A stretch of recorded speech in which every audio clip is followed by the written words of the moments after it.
शक्तिरूपेण संस्थिता नमस्तस्यै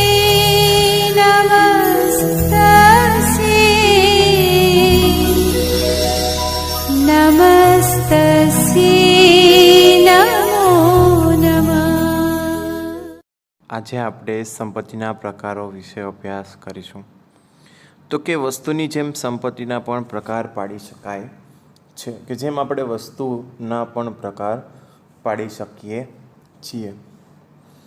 તો વ્યક્તિગત સંપત્તિ અને સામાજિક સંપત્તિ વિશે અભ્યાસ કરીએ, કે જે સંપત્તિ માલિકી અને વપરાશ ખાનગી અને વ્યક્તિગત હોય તે વ્યક્તિગત સંપત્તિ ગણાય. કે આપણી પોતાની હોય એ સંપત્તિ આપણી વ્યક્તિગત સંપત્તિ ગણાય છે. અને જે સંપત્તિ માલિકી અથવા વપરાશ સમાજ સમૂહ દ્વારા થતો હોય તે સામૂહિક સંપત્તિ ગણાય છે. કે જે વસ્તુઓનો વપરાશ દરેક સમાજના લોકો કરે છે તો તે સંપત્તિ જે છે એ સામાજિક સંપત્તિ તરીકે ઓળખવામાં આવે છે. રાષ્ટ્રીય સંપત્તિ અને આંતરરાષ્ટ્રીય સંપત્તિ, કે દેશની માલિકીની સંપત્તિ રાષ્ટ્રીય માલિકની છે. કે દેશની માલિકીની સંપત્તિ જે છે એ રાષ્ટ્રીય માલિકની છે. અને દેશના નદી, પર્વત, રણ, જાહેર રસ્તાઓ, ઐતિહાસિક ઇમારતો આપણી રાષ્ટ્રીય સંપત્તિ છે. કે દેશની નદીઓ છે, જે પર્વતો રહેલા છે, રણ રહેલું છે, જાહેર રસ્તાઓ રહેલા છે, તેમજ ઐતિહાસિક ઇમારતો રહેલી છે, એ આપણી દરેક રાષ્ટ્રીય સંપત્તિ છે. આપણો સામૂહિક વારસો, સાહિત્ય, સ્થાપત્ય આપણી રાષ્ટ્રીય સંપત્તિ છે. સામૂહિક વારસો આપણો કયો છે? તો કે સાહિત્ય અને સ્થાપત્ય. એવી જ રીતે આંતરરાષ્ટ્રીય સંપત્તિનો વિચાર પણ કરી શકાય. સાથે સાથે આપણે આંતરરાષ્ટ્રીય સંપત્તિ જે છે તેમનો પણ વિચાર કરી શકીએ છીએ. એટલે કે વિશ્વની દરેક આંતરરાષ્ટ્રીય સંપત્તિ, દાખલા તરીકે કોઈપણ દેશની હદ છોડવા માટે દરિયો જે છે એ આપણી આંતરરાષ્ટ્રીય સપાટી ગણવામાં આવે છે. તો હવે આપણે જોઈએ કલ્યાણ વિશે. તો કે કલ્યાણ એટલે સારી પરિસ્થિતિની અંદર સુધારો. આર્થિક રીતે કહીએ તો ભૌતિક જીવન ધોરણમાં સુધારો, વધુ સારી સ્થિતિનું નિર્માણ.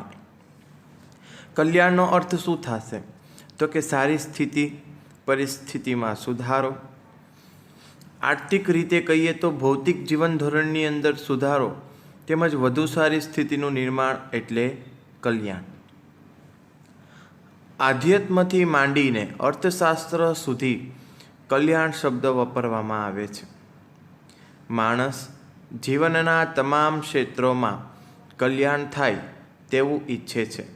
કે માણસ છે એ પોતાના જીવનની અંદર ખૂબ જ પ્રગતિ મેળવે તેવું એમના મનની અંદર ઈચ્છા રહેલી હોય છે. એટલે કે વધારે સારી સ્થિતિ ઈચ્છે છે.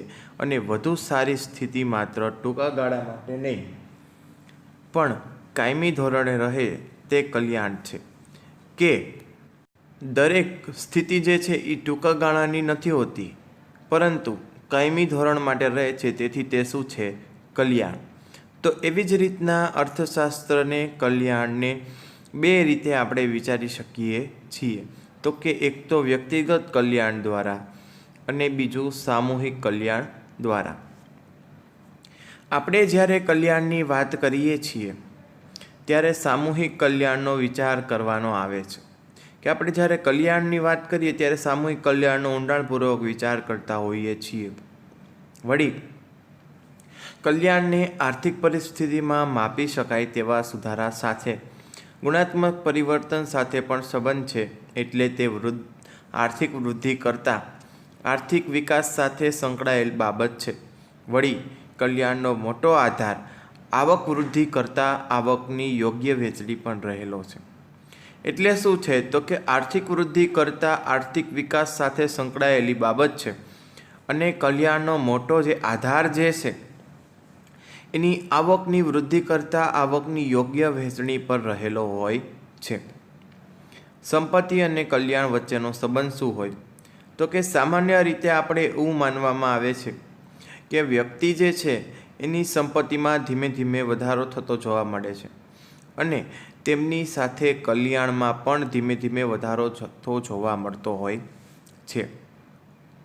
દેશની સંપત્તિની અંદર જેમ વધારો થાય એમ દેશના લોકોનું પણ કલ્યાણ જોવા મળતું હોય છે. પણ વ્યક્તિ માટે જે બાબત સાચી હોય તે દેશ માટે પણ ન હોય.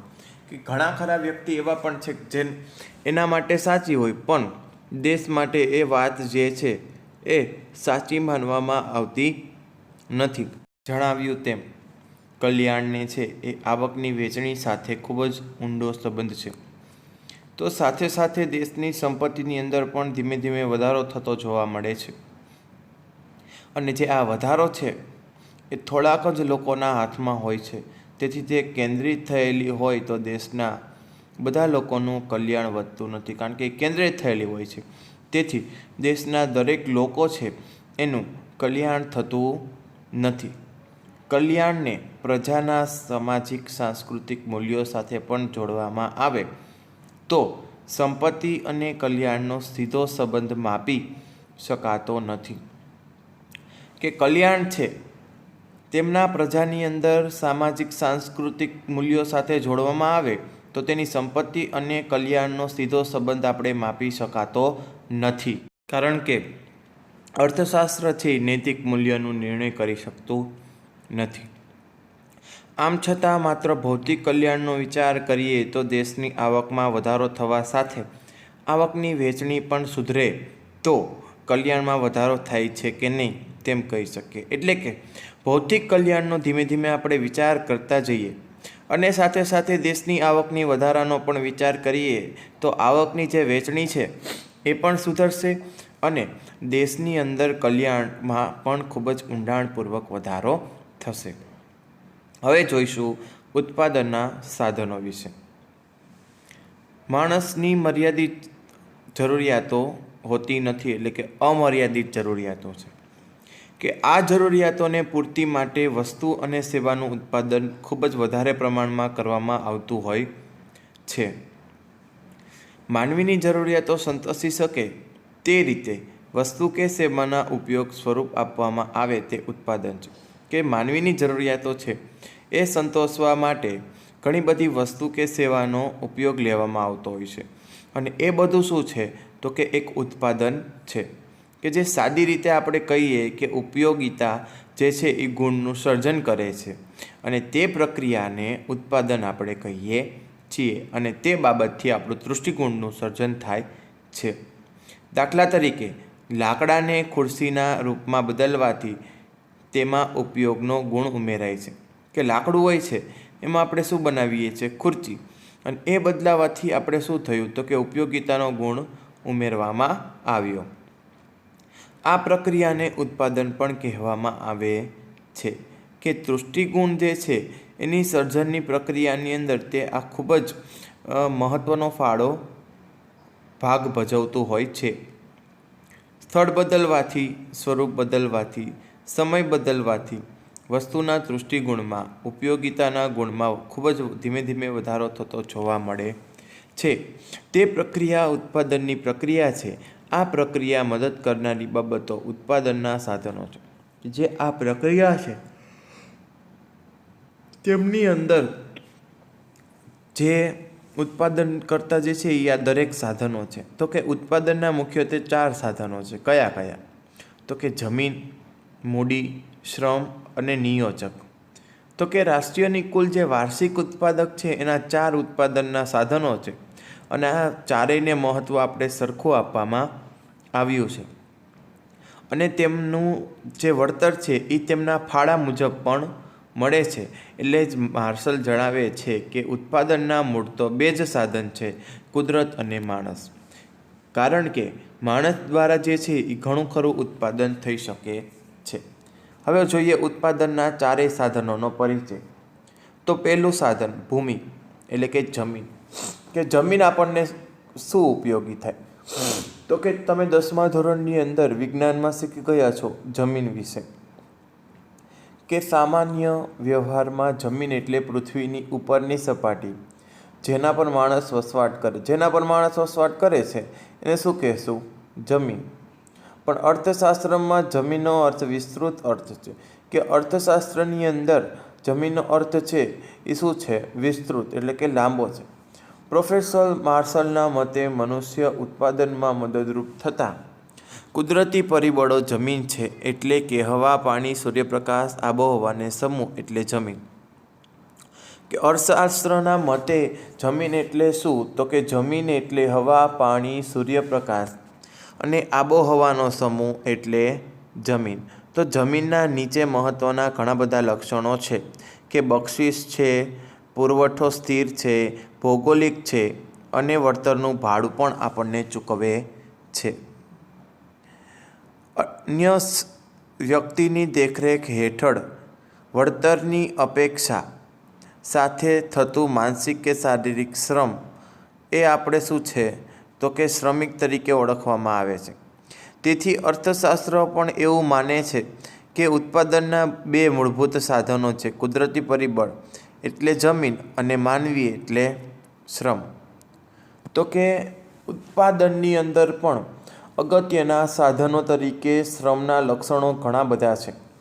શ્રમ શ્રમિક અવિભાજ્ય છે, શ્રમ નાશવંત છે, શ્રમને ચૂકવાતા વળતરને વેતન કહે છે, દરેક શ્રમિકની કાર્યક્ષમતા જુદી હોય છે, શ્રમના પુરવઠાનો આધાર વસ્તી પર છે, સામાજિક માનસિક કારણે ગતિશીલતાને અસર કરે છે. તો આ હતા શ્રમના લક્ષણો. હવે જોઈએ મૂડી. તો કે આધુનિક ઉત્પાદનની પ્રક્રિયાની અંદર અગત્યનું ગણાતું સાધન છે એ મૂડી છે. એ ગમે ત્યારે મૂડી જરૂર વધારે પ્રમાણમાં પડતી હોય છે. શ્રમ અને જમીન છે એ કુદરતનું સર્જન છે, કે કુદરતનું સર્જન કયું? તો કે શ્રમ અને જમીન. કે જ્યારે મૂડી જે છે એ માનવ સર્જિત ઉત્પાદનનું સાધન છે. મૂડી છે એ માનવ દ્વારા થતું ગમે ત્યાંથી ઉત્પાદન કરતું એક સાધન છે. કે જે મૂડી એ એવી ભૌતિક વસ્તુઓ જે છે કે તેમાં ખૂબ જ પ્રકારના ઉત્પાદનમાં મદદરૂપ થાય છે. અને દાખલા તરીકે ટ્રેક્ટરનું ઉત્પાદન થાય છે, તો હવે ખેતીના ઉત્પાદનમાં એ શું કરશે? ટ્રેક્ટર કામ કરશે. મૂડી અને સંપત્તિ વચ્ચે પણ ઘણો તફાવત જોવા મળે છે, કારણ કે સંપત્તિ જે છે એ શું હોય છે? ભૌતિક હોય છે. અને આ જે બધી સંપત્તિ છે એની પ્રક્રિયાની અંદર તે સામેલ થઈ શકે એમ છે નહીં. મૂડીના લક્ષણો, કે ઉત્પાદનનું માનવ સર્જિત સાધન છે, ગતિશીલ ઉત્પાદનનું પણ સાધન છે, અછત ધરાવતું સાધન છે અને મૂડીનું વળતરને વ્યાજ પણ મળતું હોય છે. નિયોજક વિશે જોઈએ, કે ઉત્પાદનના સાધનોનું સંયોજન કરનાર નિયોજક છે. કે મુખ્યત્વે ઉત્પાદનના સાધનોનું જે સંયોજન કરે છે એ શું છે? નિયોજક. જો કે અવ્યવસ્થાપક અને નિયોજક વચ્ચે તફાવત પણ રહેલા છે. એટલે વ્યવસ્થાપક વેતન જે છે એ પ્રાપ્તિ કર્મચારી જે છે એ સાધનની વ્યવસ્થા પણ સાથે સાથે કરે છે. નિયોજક સ્વતંત્રપણે જોખમ પણ સાથે સાથે ઉઠાવે છે, અને કારણ કે જોખમ ઉઠાવે છે એટલા માટે તેમનું જે વળતર છે એ નિશ્ચિત હોતું નથી. એટલે કે જમીન મૂડી શ્રમના સંયોજન દ્વારા ઉત્પાદન પ્રક્રિયા યોજીને તે આવક મેળવવાનો પ્રયત્ન કરે છે. કે તેના દ્વારા એ શું કરે છે? તો કે ઉત્પાદન પ્રક્રિયા યોજી અને આવક મેળવવાનો પ્રયત્ન કરતા હોય છે. નિયોજક છે એ ઉત્પાદનના ત્રણેય સાધનોને નિશ્ચિત વળતર આપે છે, અને તેનું વળતર નિશ્ચિત નથી. નિશ્ચિત વળતર આપે છે, પણ વળતર જે છે એ નિશ્ચિત હોતું નથી. તેટલા માટે જ નિયોજનના અમુક લક્ષણો છે, કે તે આર્થિક નિર્ણયો કરે છે, તે જોખમ પણ ઉઠાવે છે, નિયોજન શક્તિનો ગુણ પણ છે, અને મળતા વળતરનો નફો પણ છે. તો આજે આપણે આ ઉત્પાદનના સાધનો વિશે અભ્યાસ કર્યો અને તેમના અલગ અલગ લક્ષણો વિશે પણ અભ્યાસ કર્યો. તો વધુ આપણે આગળના લેક્ચરની અંદર અભ્યાસ કરીશું.